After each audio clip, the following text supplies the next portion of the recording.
Bien, bonjour les secondes. Alors, c'est vrai, comme le disent les deux célèbres chanteurs du groupe Charlie et Lulu, le feu ça brûle et l'eau ça mouille. Et c'est vrai que ça me permet de faire une transition toute faite avec ce grand B, potentialité des milieux et diversité des risques encourus par les populations, car le risque inondation et le risque incendie sont deux des principaux risques qui pèsent sur les populations en France, et notamment en France métropolitaine. Alors, nous sommes toujours dans le grand 3 hein, du thème 1 du programme de géographie qui s'intitule Des sociétés, société et environnement des équilibres fragiles.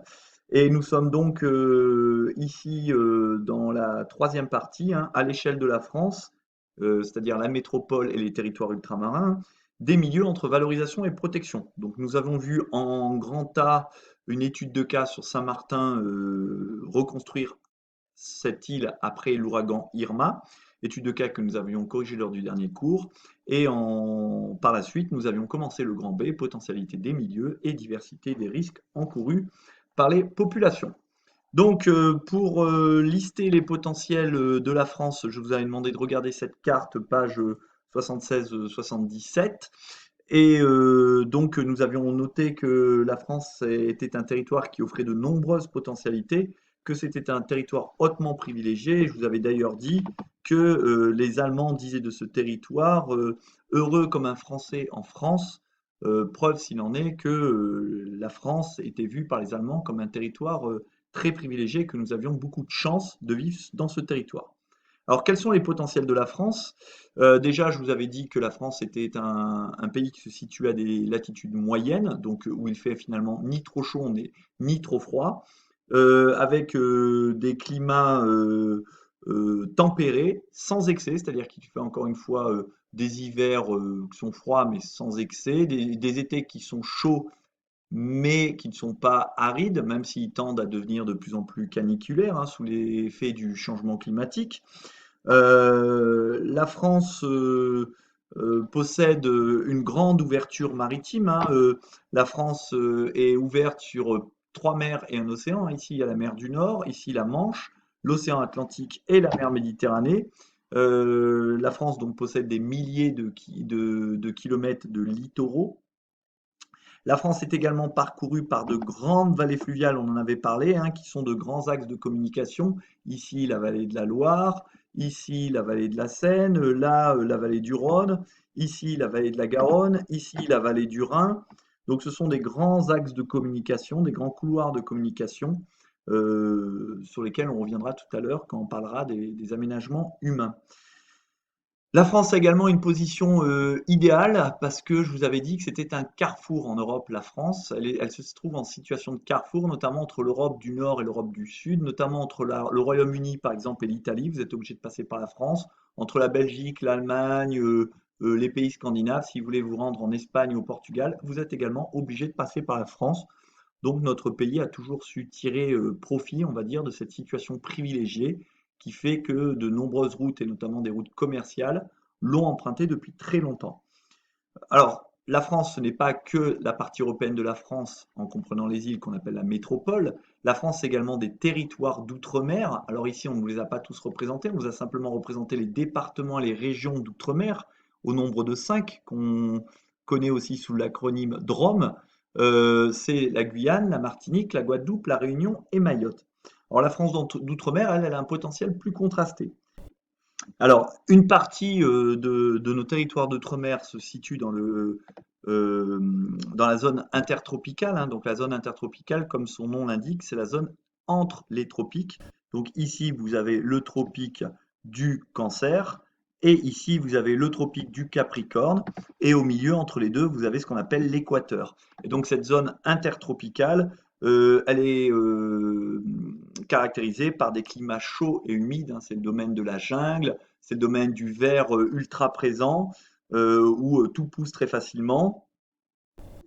Alors dans cette zone intertropicale, on y retrouve nos 5 départements et régions d'outre-mer, la Guadeloupe, la Martinique, Guyane, Mayotte et la Réunion.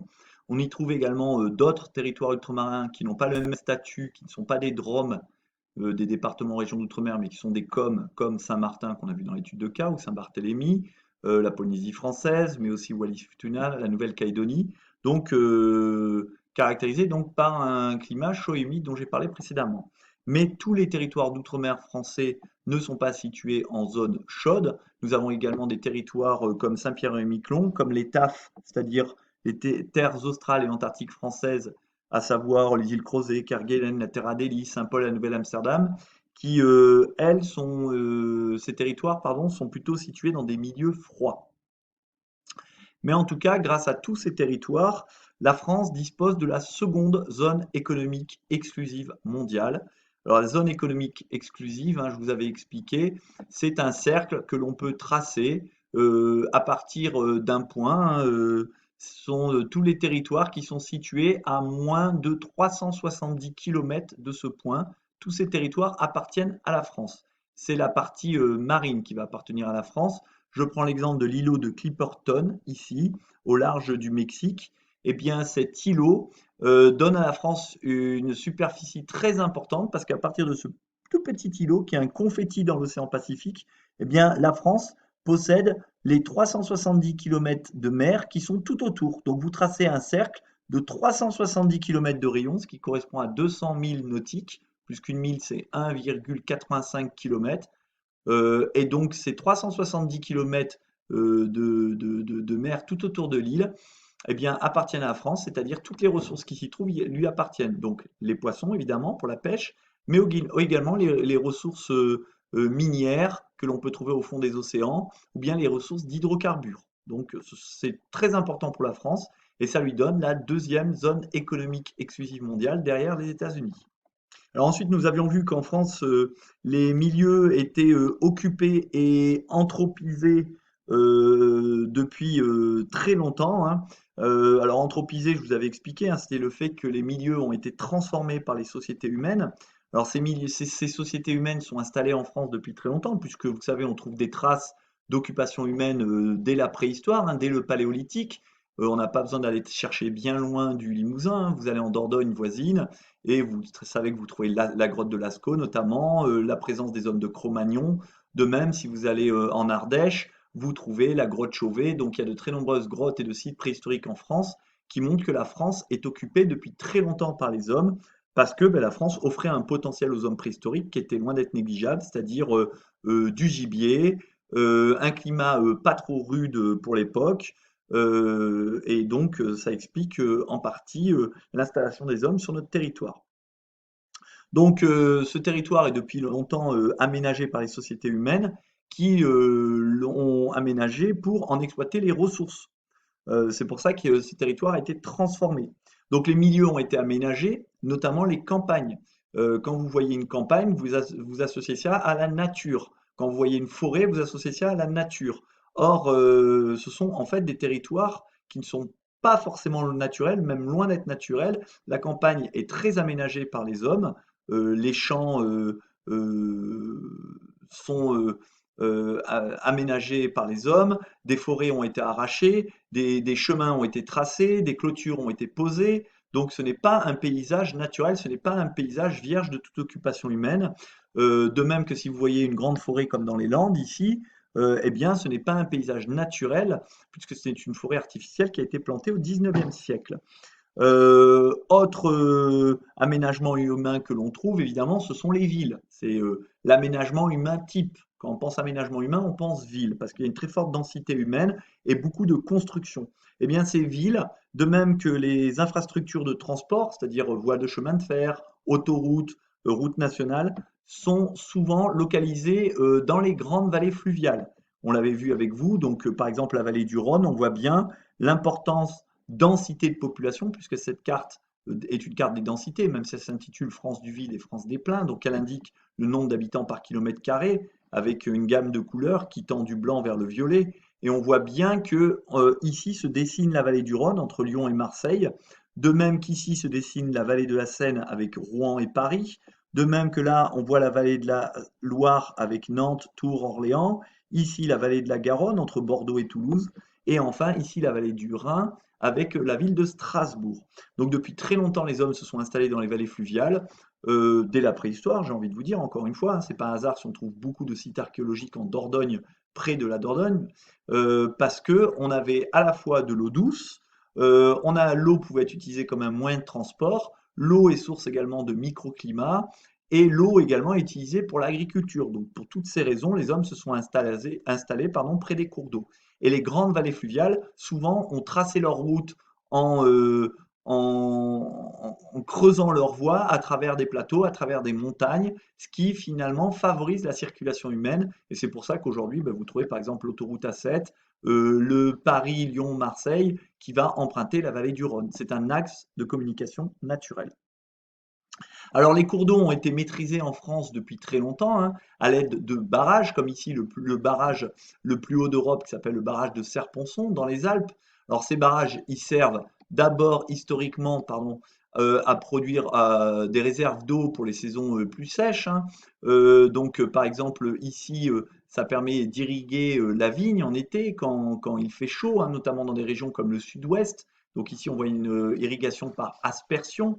Les barrages, ben, vous le savez aussi plus récemment, hein, ont permis et permettent de produire de l'énergie hydroélectrique, par le biais des lâchers d'eau qui vont faire tourner les turbines dont on a parlé précédemment.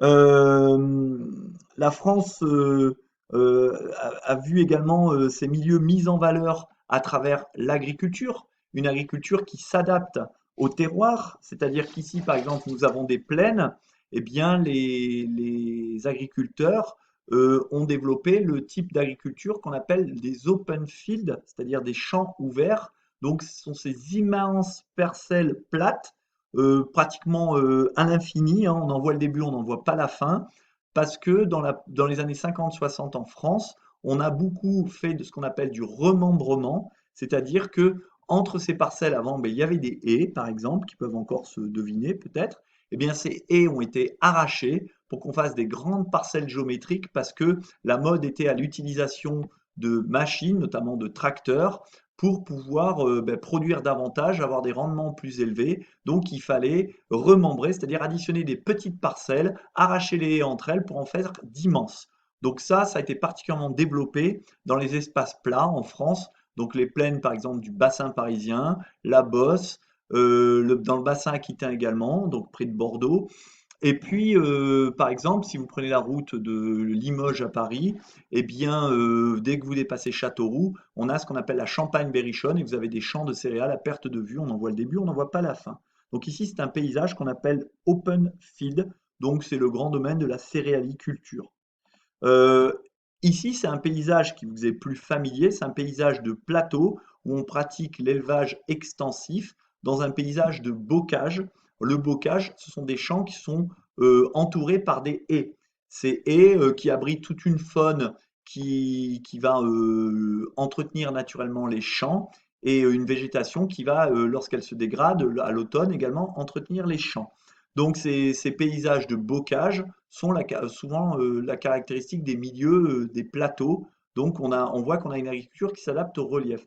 Or, ces haies, elles ont une grande importance et ils s'en sont rendus compte d'ailleurs dans les zones qui pratiquent l'agriculture intensive et comme la céréaliculture avec les open fields, parce que dans ces haies, eh bien, vous trouviez toute une faune, par exemple des oiseaux qui allaient manger des insectes ravageurs, ou bien la présence d'arbres agissait comme un coupe-vent. Or, on sait que le vent va éroder les terres et enlever les éléments les plus nutritifs, ce qui fait qu'on est obligé de rajouter des engrais. De même, quand ces arbres, à l'automne, avaient leurs fruits qui s'écrasaient sur le sol et les feuilles qui tombaient, eh bien, naturellement, ça enrichissait les champs. Eh bien, on s'est rendu compte de cela avec 60-70 ans de recul. Maintenant, on sait les méfaits de l'agriculture intensive, on essaye d'avoir une agriculture un peu plus respectueuse de l'environnement. Mais il nous a fallu un petit peu de temps. Alors, autre milieu qu'on trouve, là, c'est plutôt dans les milieux intertropicaux. On voit un milieu qui a été aménagé pour la culture de la canne à sucre. Donc, la canne à sucre est une plante tropicale qui ne peut pas pousser en France métropolitaine, évidemment, car il faut de la chaleur et beaucoup d'eau. Et donc, la France peut produire, grâce à la canne à sucre, du sucre roux, alors que le sucre blanc, c'est du sucre de betterave, hein, la betterave à sucre qui n'est pas celle que vous mangez à la cantine.